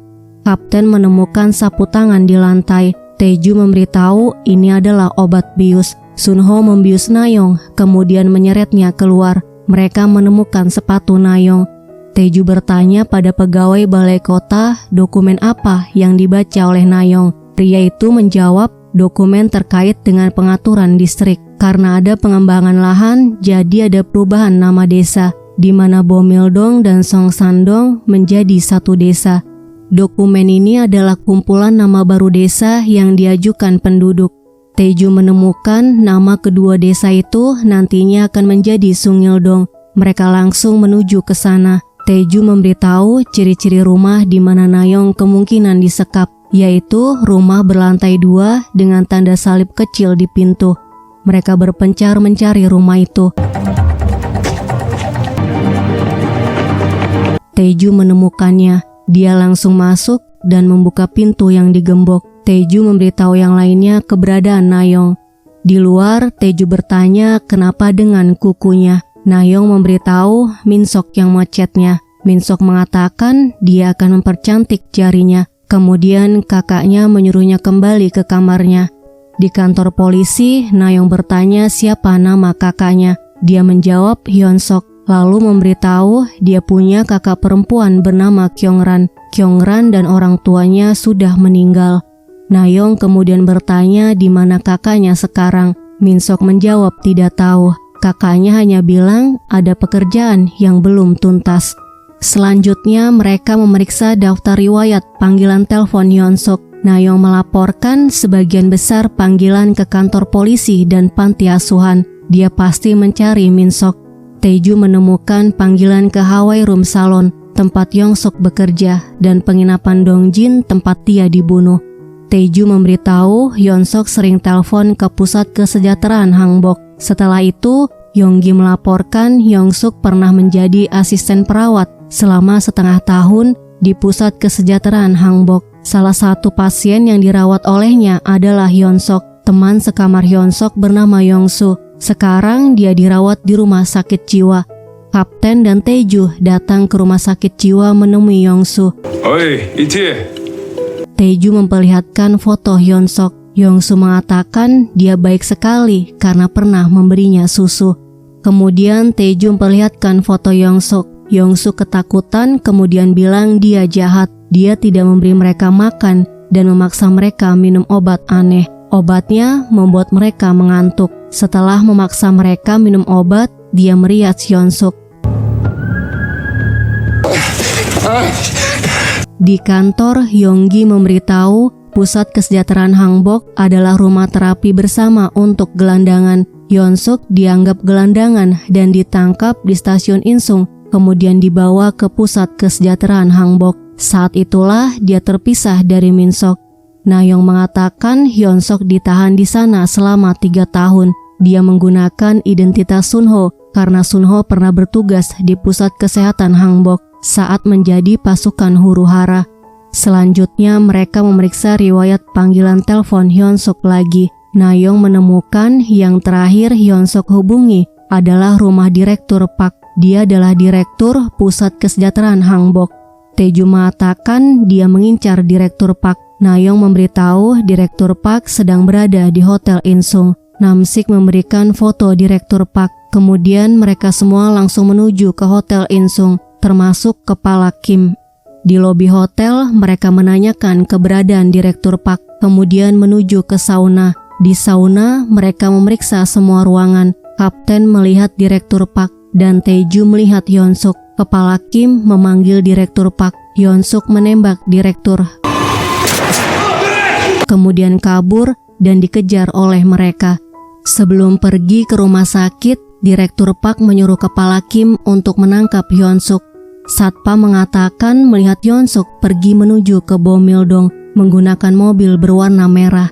Mereka pergi ke Bomildong. Sepertinya Hyunsuk berniat menjemput Minsok. Mereka menemukan mobil berwarna merah dan Taeju memegang kapnya. Hyunsuk belum lama tiba. Mereka berpencar mencarinya, sementara Nayeong menunggu bantuan datang. Taeju menemukannya, Hyunsuk menembaknya. Tiba-tiba Minsok memanggilnya dan terdengar mobil polisi datang. Hyunsuk kabur, Taeju mengambil obat hisap yang jatuh, kemudian mengejarnya hingga ke jembatan. Hyunsuk sesak nafas. Taeju teringat ayahnya, kemudian memutuskan memberikan obat hisapnya. Hyunsuk bertanya kenapa dia mengejarnya. Apakah karena penelpon dari Seoul itu? Dia yang mencari nomor telepon itu untuk Nayeong dan memeriksa identitas penelponnya. Taeju bertanya siapa dia. Hyunsuk mengambil kesempatan ini untuk melukai Taeju, kemudian mengatakan jangan percaya orang yang menelponnya itu. Tiba-tiba Kepala Kim menembaknya. Hyunsuk terkepung, dia memilih lompat. Taeju berusaha menyelamatkannya. Namun akhirnya mereka berdua jatuh. Taeju sadar, kemudian dia menghampiri Hyunsuk yang tewas. Beberapa hari kemudian Taeju datang ke salon ibunya. Ternyata mereka semua sudah pergi. Di kantor, Kepala Kim memberi surat mutasi Yonggi, Namsik dan Nayeong kepada Kapten karena kasus Gilsu yang tewas saat diinterogasi. Kapten tidak terima karena mereka sudah bekerja keras untuk menangkap Hyunsuk, pelaku yang sebenarnya. Pada malam harinya, Kapten minum hingga mabuk. Taeju mengantar Kapten pulang. Ternyata Kapten memberi arah ke rumah Kepala Kim. Kapten teriak menyuruh Kepala Kim keluar, kemudian berjalan menuju ke rumahnya. Tiba-tiba telepon umumnya berdering. Taeju mengangkatnya, sementara Kapten terus berjalan menuju ke rumah Kepala Kim. Taeju bertanya siapa dia. Pria itu memberitahu mereka akan segera bertemu. Keesokan harinya, Kapten menyuruh Taeju datang ke rumah Kepala Kim karena dia membuat masalah. Tiba di rumah Kepala Kim, Taeju melihat baju Kapten ada noda darahnya dan menemukan Kepala Kim tewas di kamar mandi. Taeju bertanya apa yang terjadi. Kapten menjawab tidak ingat. Ingatan terakhirnya adalah minum bersamanya. Saat bangun, dia berada di atas sofa ini. Lalu saat membuka pintu kamar mandi, keadaannya sudah seperti itu.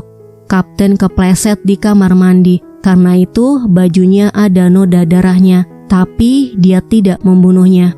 Taeju memeriksa TKP, kemudian terdengar mobil polisi datang. Taeju mengatakan dia tidak memberitahu siapapun. Kapten ditangkap sebagai tersangka pembunuhan.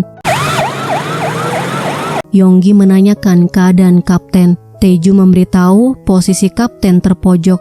Tiba-tiba seseorang memanggil Taeju. Dia adalah An Min-sik dari Kepolisian Metropolitan Seoul, penanggung jawab investigasi kasus kapten. Taeju menyadari pria di hadapannya adalah yang menelponnya. Yonggi bertanya apakah dia mengenalnya. Taeju menjawab tidak.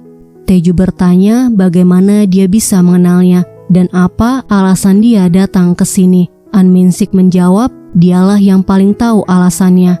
Selanjutnya An Min-sik menginterogasi kapten. Dia memberitahu kepala Kim meninggal akibat tengkoraknya retak oleh benda tumpul, kemudian menunjukkan buktinya. Sidik jari kapten ditemukan di benda ini, dan darah di pakaiannya cocok dengan darah kepala Kim. Kapten mengatakan darah itu mengenainya saat dirinya terpleset di kamar mandi. An Min-sik mengatakan sekitar pukul 3.30 beberapa tetangga melihatnya ribut di dekat rumah kepala Kim. Berdasarkan suhu tubuh korban, waktu kematiannya diperkirakan sekitar pukul 4 dan dia bilang tidak ingat apa-apa saat dia bangun. Setelah diinterogasi, kapten dipindahkan ke rutan. Dalam perjalanan ke rutan, kapten bilang ingin buang air kecil, jadi mereka menepi. Kapten minta borgolnya dilepas, kemudian memukul mereka dan kabur. Taeju yang mengetahui kabar ini menyuruh mereka berpencar mencari kapten. Mereka datang ke penginapan, tempat makan dan minum. Ternyata kapten ada di rumah Taeju. Taeju ingin menghubungi polisi, tapi kapten mencegahnya. Kemudian mengatakan dia tidak membunuhnya. Taeju bertanya kenapa dirinya harus percaya padanya. Kapten mengatakan karena dia percaya padanya. Jadi dia minta Taeju untuk mempercayainya. Kapten memberitahu ada orang lain selain dirinya di rumah kepala Kim malam itu. Dia mulai ingat setelah mabuknya hilang. Malam itu dia masuk ke rumah kepala Kim dan langsung tidur di sofa. Kapten tidak tahu siapa pria itu, tapi yang pasti bukan kepala Kim. Selanjutnya mereka datang ke pusat kesehatan untuk memeriksa jasad kepala Kim. Taeju mengatakan dia diserang dengan benda tumpul. Pelaku masuk ke kamar mandi dan langsung memukul kepala Kim hingga tewas. Taeju menemukan luka bakar di kakinya. Saat Taeju datang, keran bak mandinya masih mengalir. Aneh jika dia tetap berendam setelah kulitnya melepuh. Jika tubuhnya direndam di air panas, suhu tubuhnya pasti perlahan turun dan waktu kematiannya bisa berubah, bukan pukul 4 pagi. Kepala Kim sudah tewas saat kapten tiba di rumahnya. Kemungkinan orang yang dilihat kapten adalah pelakunya. Mereka kemudian datang ke rumah detektif Shin dari kepolisian Dongbu untuk minta bantuan. Taeju melihat foto putrinya, kemudian melihat tangan detektif Shin gemetar. Detektif Shin menanyakan apa rencana kapten. Kapten memberitahu melihat orang lain di rumah kepala Kim yang kemungkinan adalah pelakunya. Detektif Shin mengatakan akan menyelidiki orang yang datang ke rumah kepala Kim hari itu. Kemudian dia pergi keluar karena ada laporan melihat kapten di stasiun Insung. Sebelum pergi, dia memberikan kunci rumahnya dan minta kapten pergi 1 jam lagi karena ada polisi patroli. Detektif Shin berjanji akan membuktikan bahwa dia tidak bersalah. Taeju bertanya bagaimana dia bisa mengenalnya. Kapten memberitahu dia adalah pelatihnya saat menjadi petinju. Dia berhenti mengelola gelanggang olahraga dan menjadi detektif. Berkat dia, kapten bisa memantapkan pikirannya untuk menjadi polisi. Keesokan harinya, Yonggi melaporkan pria yang suka merampok di rumah kosong bernama Yongtae. Kemarin dia menggadaikan kura-kura emas milik kepala Kim. Ada tulisan kepala kepolisian Sobu Insung. Yongtae mencari target perampokan dengan cara mengantarkan jerigen. Dia pernah mengantar jerigen ke rumah kepala Kim. Mereka datang ke rumah Yongtae. Taeju melihat seseorang sedang menggeledah rumahnya. Yongtae langsung lari melihat polisi di depan rumahnya dan mereka mengejarnya. Taeju terkejut, di hadapannya adalah Detektif Shin. Kemudian mereka langsung mengejar Yongtae dan Detektif Shin berhasil menyergapnya. Detektif Shin menjelaskan dia adalah pengantar Jerigen, pernah dipidana atas kasus pencurian dan pernah ke rumah Kepala Kim. Detektif bertanya apakah dia membunuh Kepala Kim. Yongtae menjawab tidak. Saat tiba di rumahnya, dia sudah tewas. Taeju bertanya jam berapa dia tiba di rumah Kepala Kim. Yongtae menjawab pukul 3. Saat keluar, dia melihat seseorang. Tiba-tiba tangan Detektif Shin gemetar, kemudian meninggalkan mereka. Taeju mengambil obat pereda nyeri yang jatuh. Setelah makan obat, Detektif Shin memberitahu dia sakit kanker perut stadium akhir. Usianya tinggal 9 bulan lagi. Dia melarang Taeju memberitahu kapten. Kemudian dia pulang untuk beristirahat. Di rumah Taeju, dia menunjukkan foto Yongtae. Kapten yakin pria ini yang dia lihat. Taeju mengatakan bukan dia pelakunya. Dia mengaku melihat Detektif Shin keluar dari rumah itu. Kapten mengatakan tidak mungkin. Dia kemudian langsung menanyakannya pada Yongtae. Yongtae yakin melihat Detektif Shin keluar dari rumah itu. Kapten dan Taeju memutuskan untuk menanyakan langsung pada Detektif Shin. Tiba di rumahnya, dia belum pulang.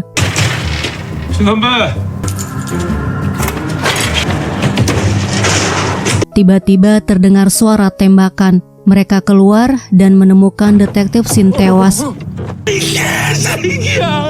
Setelah membersihkan diri, Kapten pergi ke pusat kesehatan untuk menemani jasad Detektif Shin, ditemani oleh Yonggi dan Namsik.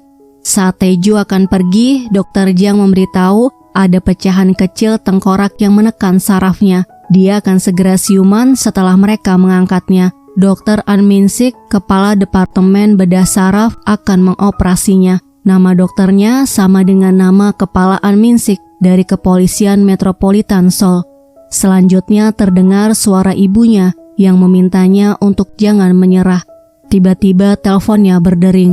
Kepalaan minta Taeju datang ke kantor. Kepalaan menunjukkan foto Detektif Shin yang ditemukan tewas sejam yang lalu di mobilnya. Menurut saksi, mereka melihat kapten di TKP dan pergi bersama seorang pria tidak dikenal. Kepalaan bertanya di mana kapten sekarang. Taeju menjawab tidak tahu, kemudian bertanya apa penyebab kematian Detektif Shin.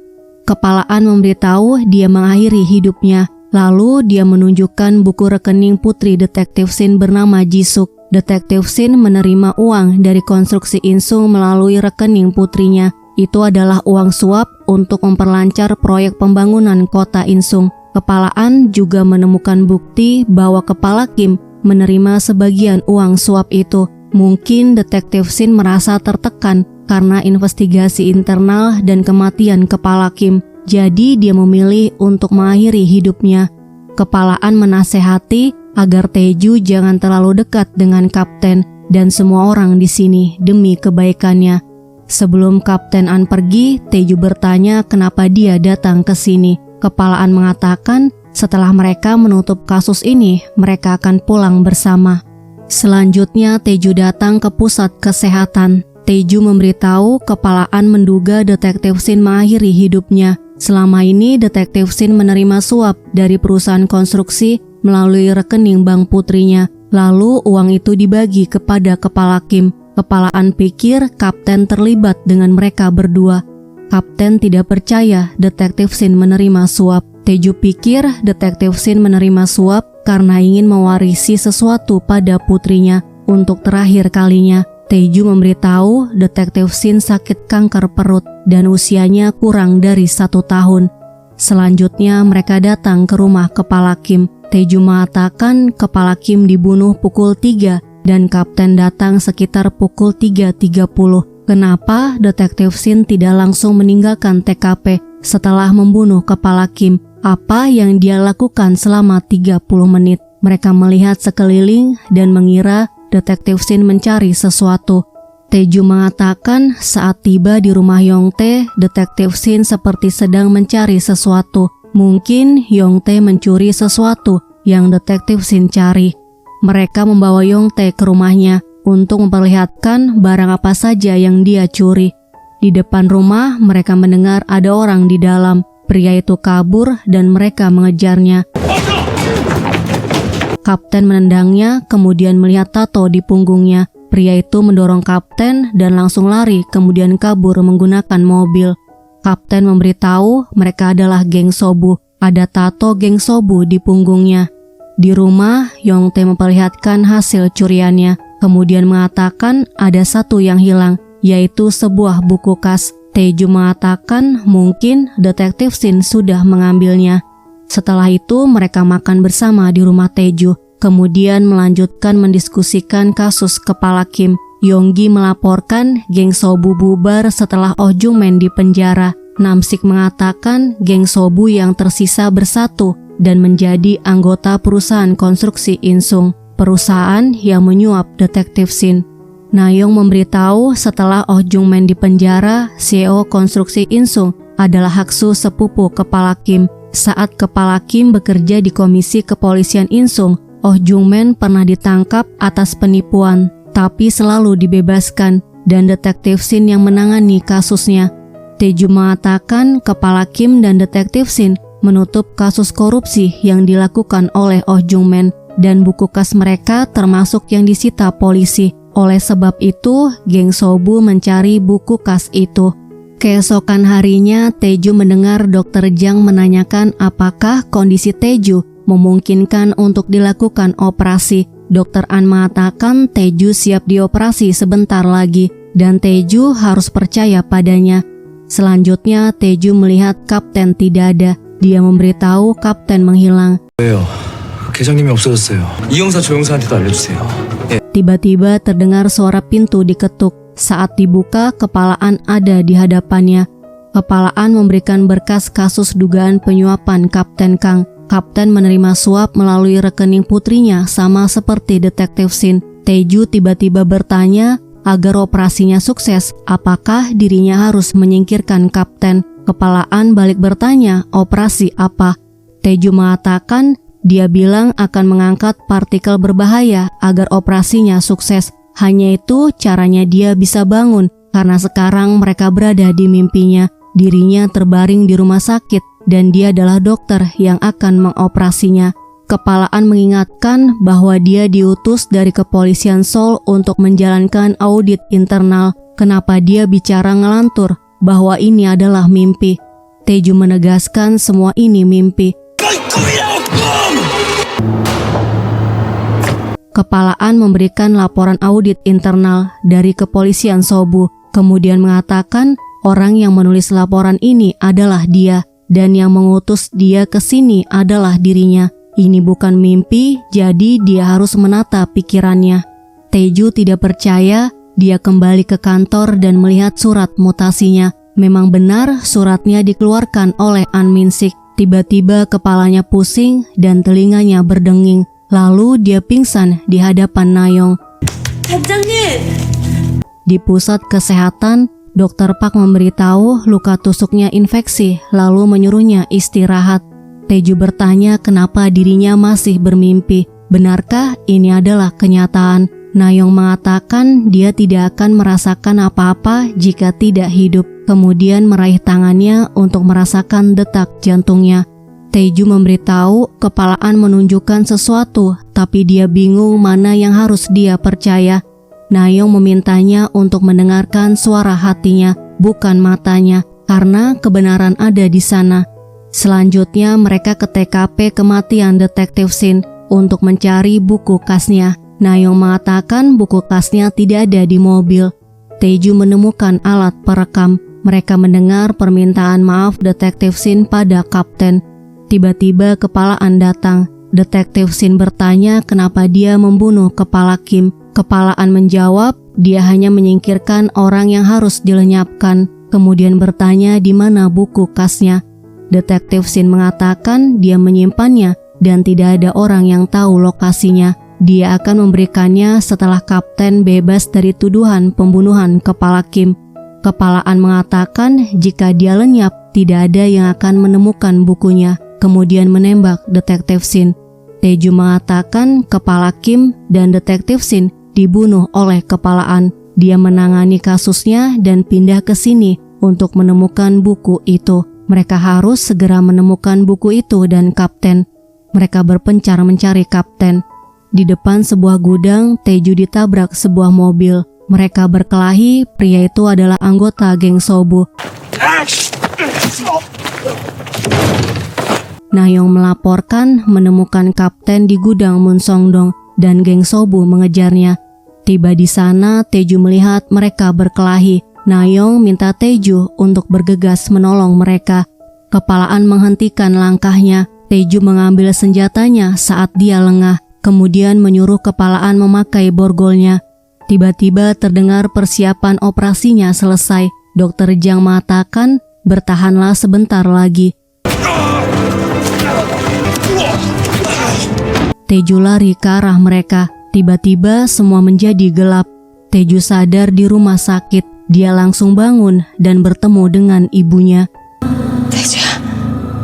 Dokter Jang mengucapkan selamat karena dia telah siuman dan operasinya sukses. Kemudian memperkenalkan Dokter An Min-sik yang menangani operasinya. Beberapa hari kemudian, Sohyun menemuinya. Dia sangat bahagia Taeju telah bangun.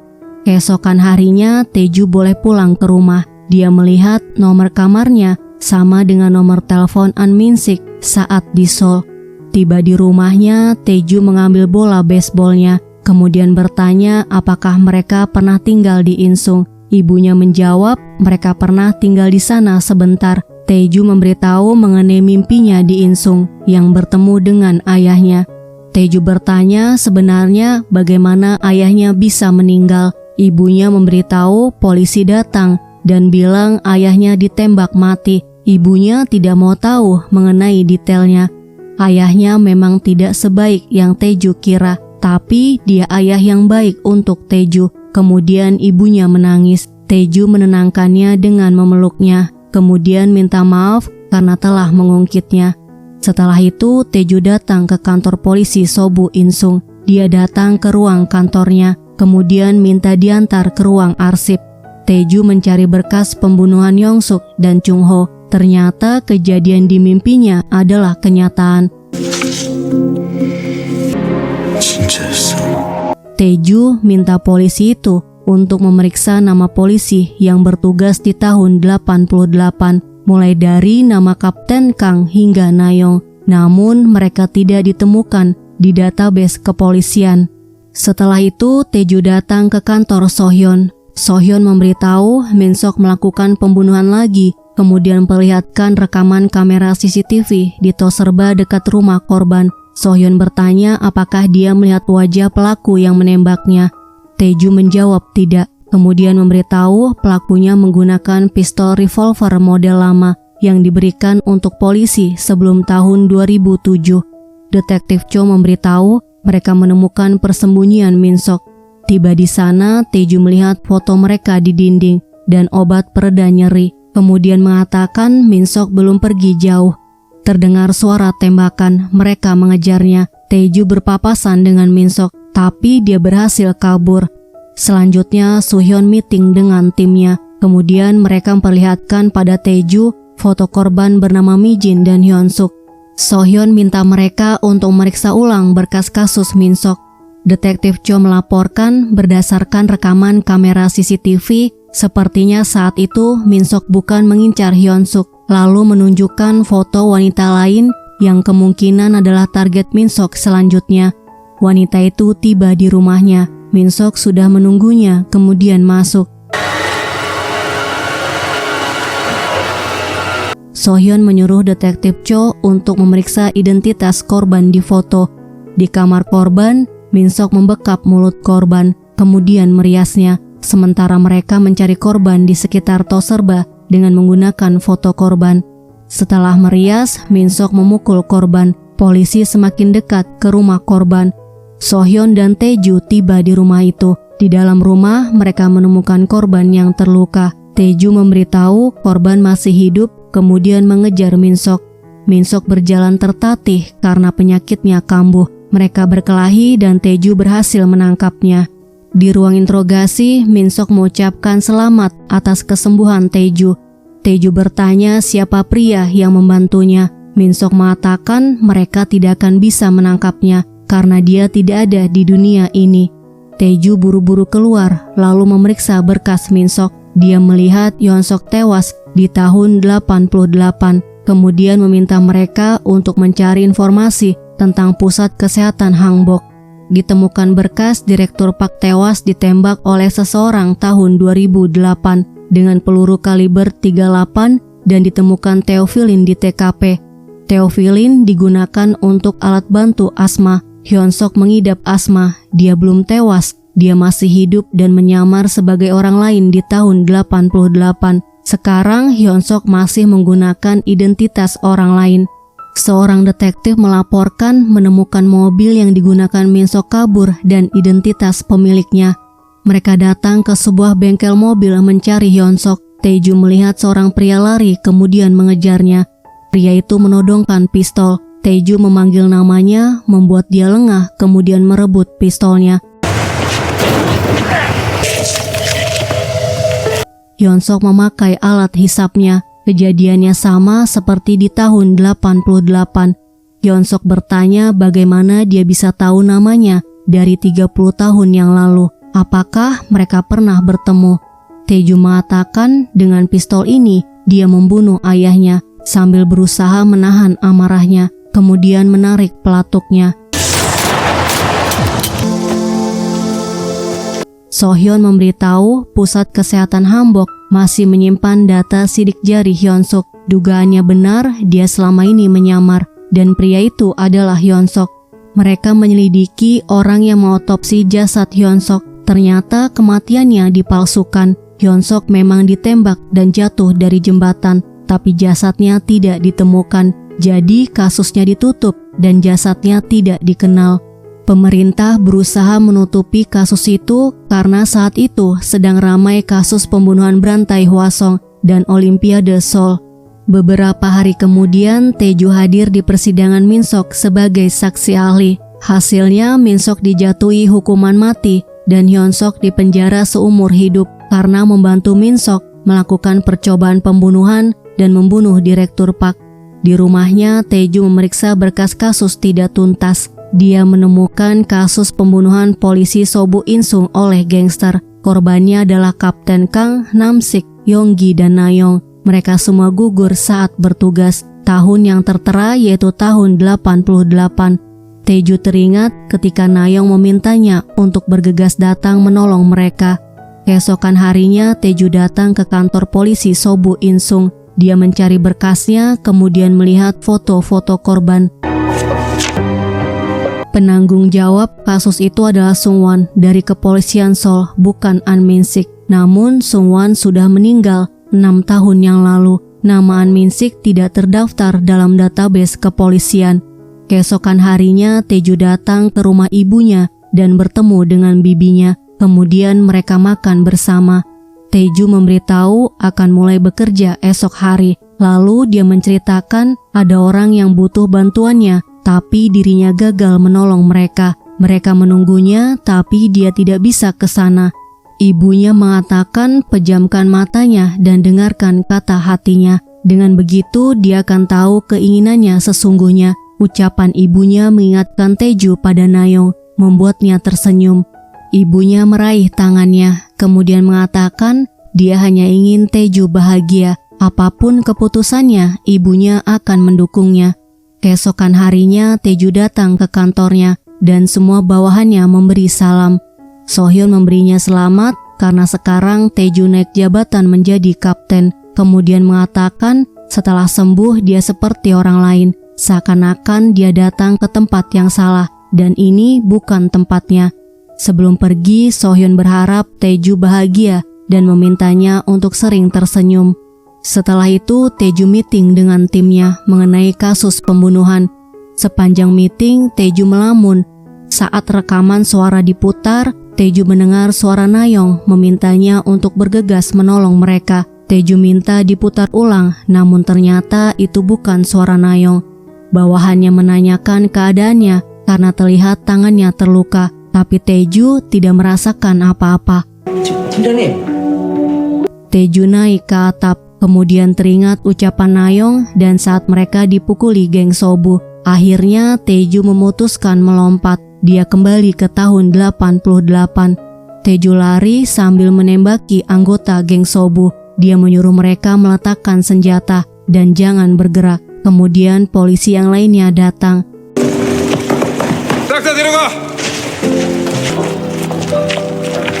Selanjutnya mereka menangkap kepalaan saat akan kabur ke Jepang. Di ruang interogasi, mereka memutar rekaman pembicaraan kepalaan dengan detektif Shin. Kemudian kapten memberikan buku kasnya pada Taeju. Dia berhasil menemukannya di salah satu loker gelanggang olahraga milik detektif Shin. Kepala Kim menekan kepalaan karena dia memiliki buku kas ini. Buku kas ini adalah bukti kejahatan kepalaan dan Oh Jung-men. Kepalaan diserahkan ke kantor kejaksaan karena buktinya sudah lengkap. Malam harinya mereka makan dan minum bersama, lalu mereka nyanyi dan menari bersama. Terlihat Taeju tersenyum. Keesokan harinya Taeju mendapatkan surat mutasi untuk kembali bekerja di kepolisian Seoul, membuat mereka sedih. Pada malam harinya kapten datang ke rumah Taeju. Taeju mengatakan mungkin ini adalah kesempatan terakhirnya untuk pulang. Kapten mengatakan sulit untuk pindah dari kota kecil ini ke Seoul. Tidak ada keputusan yang tepat. Apapun pilihannya, itulah yang penting. Sebelum pulang, kapten mengucapkan terima kasih. Dia bisa mati tanpa bantuannya dan semoga karirnya sukses di Seoul. Keesokannya Namsik melaporkan ada penemuan mayat di peternakan Walderi. Mereka berempat bergegas pergi. Saat Taeju mau mengikuti mereka, Dr. Jang memanggilnya, kemudian muncul di hadapannya. Dr. Jang mengatakan tempat yang bisa dia tinggali sambil tersenyum adalah kenyataannya. Di depan mereka, Taeju merobek surat mutasinya, kemudian pergi dengan mereka ke TKP.